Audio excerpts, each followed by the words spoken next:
रब्बना आतिना फिद दुनिया हसना व फिल आखिरति हसना व क़िना अज़ाबन नार।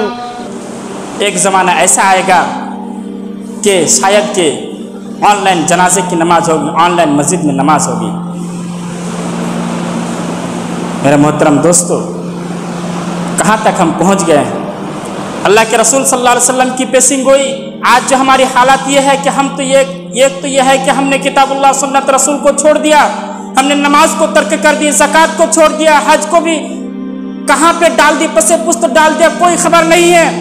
हमने बुराई से किसी को मना करने के बजाय हमने जो आदमी बुराई करता है उसका हम साथ देते हैं, जो आदमी भलाई करता है उसका हम साथ देने के बजाय कहते हैं कि कोई तुम्हारा मतलब नहीं है, अपने काम से मतलब रखो, क्यों दूसरे को तलकीन करने जाओगे। हालांकि अल्लाह तबारक व तआला कुरान करीम के अंदर इरशाद फरमाता है, उदउ इला सबील रब्बिका बिल हिकमति वल मौइज़तिल हसना, है कि तुम क्या करो, लोगों को जो बुलाओगे अल्लाह के रास्ते की तरफ, रास्ते से मुराद क्या है, मस्जिद की तरफ बुलाइए, कार्य खैर की तरफ बुलाइए, उसको बुलाना पड़ेगा।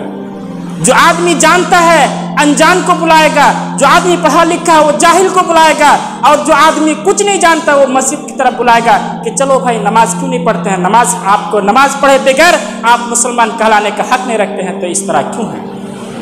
तो आज जो हमारी हालत ये है कि हम चारों तरफ से दुश्मन के पस्त में, दुश्मन के मुंह में खड़े हुए हैं। हमें जब चाहता है दुश्मन हमें कत्ल कर देता है, जब चाहता है हमारे ऊपर दुश्मन हमला कर देता है। बस वजह सिर्फ और सिर्फ ये है कि हमने कुरान को छोड़ दिया, नबी सल्लल्लाहु अलैहि वसल्लम की बातों पर अमल करना छोड़ दिया। इसीलिए अल्लाह के रसूल सल्लल्लाहु अलैहि वसल्लम ने कहा, युसिकुल उमम अन तदा अलैकुम कमा तदा अल आखिरतु इला कसातिहा, कि एक ऐसा जमाना आएगा कि आपके ऊपर ऐसे ही टूट पड़ेंगे, दुश्मन आपके ऊपर ऐसे हमला करेगा जैसे खाने वाले, एक भूखा आदमी जब खाने वाले ने प्याले की तरफ टूट पड़ता है, जब उसको शिद्दत की भूख लगती है तो बहुत ज्यादा उसकी चाहत होती है कि वो प्याले पर टूट पड़े, वो प्लेट पर टूट पड़े।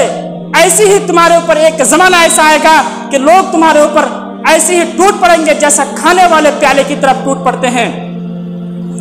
तो सहाबा किराम पूछते, अल्लाह के रसूल उस वक्त हमारी तादाद कम होगी?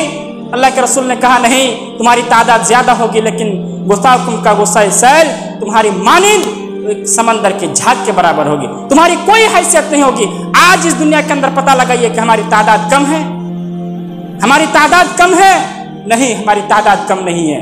बस आपके अंदर से अल्लाह तबारक व तआला क्या करेगा, अल्लाह तबारक व तआला हमारे दिलों के अंदर से दुश्मन के रौब को खत्म कर देगा और हमारे अंदर एक वहन को डाल देगा।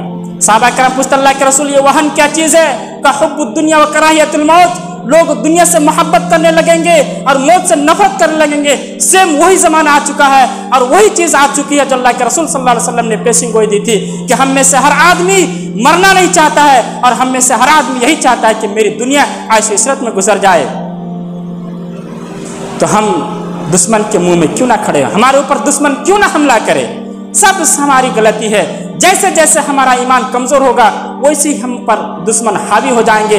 और अल्लाह तबारक व तआला ने भी कहा, व अंतुमुल अलाउना इन कुंतुम मुमिनीन, आप सर बुलंद रहोगे, सबसे ऊंचे दर्जे में रहोगे जब तक कि तुम कामिल मोमिन रहोगे। जैसे जैसे हमारा ईमान कमज़ोर होगा वैसे हम गड्ढे में गिरते जाएंगे। मेरे मोहतरम दोस्तों, आखिर में अल्लाह तबारक व तआला से दुआ है कि अल्लाह तबारक व तआला हम तमाम मुसलमानों के गुनाहों को बख्श दे और हमारे ऊपर जो भी मुसीबत आई है इस मुसीबत को टाल दे और हमारे हालात हादिरे पर जिन मुसलमान भाइयों पर जो भी मुसीबत आ रही है और जो भी मुसीबत गुजर रही है उन मुसीबत को ख़त्म कर दे। आमीन व आखिर अल्हम्दुलिल्लाह रब्बिल आलमीन।